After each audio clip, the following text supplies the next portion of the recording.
They will give their statements briefly, and then we'll invite questions from the media. Please take your seats.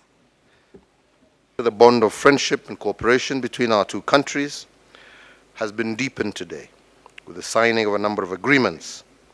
One is a security compact that has led to increased support from Britain with equipment to enhance border and aviation security, capacity building and information sharing between our two countries. The second is the framework on the return of assets from proceeds of corruption and crimes in Kenya. Some of you here may already be aware that we signed a similar agreement with Switzerland, and we are now glad that the UK is also fully on board.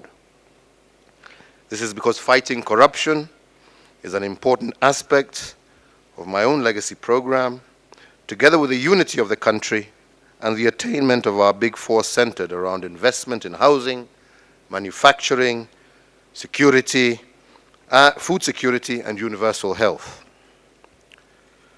Depriving people, therefore, of the proceeds of their crimes is one major detriment against this vice, and we are determined to make it painfully unrewarding and expensive to get involved in corruption in Kenya. As I have said, in this fora and others, there is no turning back in Kenya on this agenda.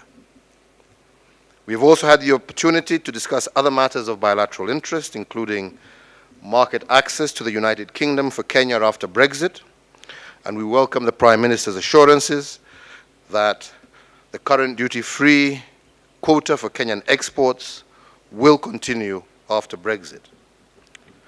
We also discussed around the UK and broader Commonwealth issues, and we indicated that Kenya will be pressing for an increase in exports on the basis of a fair market arrangement with a view of a mutual win-win arrangements within the Commonwealth.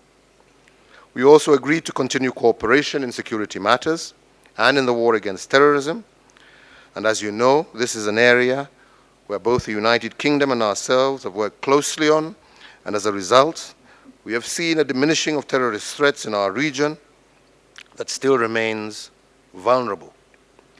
We also welcome the United Kingdom's commitment to support AMISOM, and we call on other members of the international community to also support this important mission at the vanguard of security in our region. Today we've looked to the future, to a renewed partnership that will unlock the incredible potential of the next generation to benefit both our countries. And we've agreed to build on the strong foundations of our relationship as we step up our cooperation to secure the prosperity and security that our people need and deserve. We discussed today how the UK can work with you as you take forward your Big Four agenda to transform Kenya, aligning our expertise, our investment and our aid behind that vision. The UK is already the largest foreign investor in Kenya, and I've set out this week our ambition to be the G7's #1 investor in Africa by 2022. So as Britain prepares to leave the European Union, we're committed to a smooth transition that ensures continuity in our trading relationship with Kenya, ensuring Kenya retains its duty-free, quota-free access to the UK market, and to building on our strong trade and investment ties to create even more opportunities for our businesses and for our consumers. Mr. President, yours is a country of huge opportunity, in a continent of dynamic young people who have the potential to play a transformative role in driving Africa's growth in the years ahead. Together, we will make sure the next generation of energetic, ambitious Kenyans can get good, well-paid jobs so they can contribute to Kenya's long-term prosperity. That's not just good for Kenya, it's good for the UK too.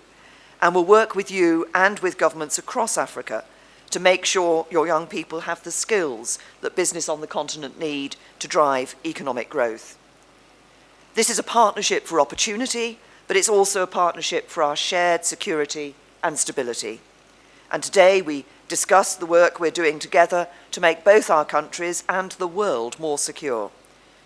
Already, British terrorists and child abusers are in UK jails because of our cooperation. This afternoon we have signed a new compact that will see us expand our joint work on security even further.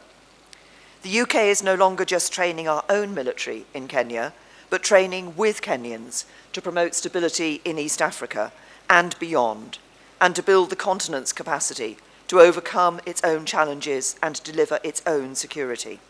And later today, I will see our militaries training together in the techniques to identify and destroy improvised explosive devices. The UK continues to support the commitment of the brave Kenyan soldiers fighting in Somalia against al-Shabaab, and I will announce a new package of funding to support the African Union mission in Somalia.